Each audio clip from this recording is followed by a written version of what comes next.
30 days Korean recipe டே 7. இன்னைக்கு நம்ம cook பண்ண போகிறது கொரியன் ஸ்டைலில் வெஜ் பேன் கேக். அதுக்கு ஒரு பெரிய மிக்சிங் பவுலில் 1 கப் அளவுக்கு மைதா மாவு, 1/2 கப் அளவுக்கு கார்ன்ஸ்டார்ச், 1/2 டீஸ்பூன் அளவுக்கு பேக்கிங் பவுடர், 1/2 டீஸ்பூன் அளவுக்கு உப்பு சேர்த்து நல்லா கலந்து விட்டுக்கலாம். கூடவே ஒரு 1 1/4 கப் அளவுக்கு கொஞ்சம் சில்லுன்னு இருக்கக்கூடிய வாட்டர் சேர்த்து நல்லா அதை வந்து தோசை மாவு மாதிரி இந்த மாதிரி கலந்து எடுத்துக்கோங்க. இப்போ இதில் நமக்கு தேவையான காய்கறிகள் எல்லாம் இந்த மாதிரி நீளமாக நறுக்கி சேர்த்துக்கலாம். சேர்த்துட்டு இதை மறுபடியும் ஒரு வாட்டி கலந்து விட்டு எடுத்து தனியாக வச்சிடலாம்.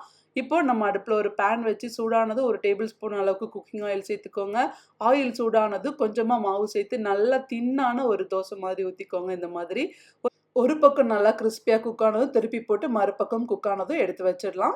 டிப்பிங் சாஸ் பண்ணுறதுக்கு ஒரு பவுலில் 2 table spoon soya sauce, 1 table spoon vinegar, 1 table spoon sugar, ஒரு 1/4 table spoon red chilli powder, கொஞ்சமாக செசமி சீட் போட்டு நல்லா மிக்ஸ் பண்ணி எடுத்துக்கோங்க. நம்ம ரெடி பண்ண பேன் கேக்கை அதை டிப் பண்ணி சாப்பிட்டோன்னா ரொம்ப நல்லாயிருக்கும். கண்டிப்பாக ட்ரை பண்ணி பாருங்கள்.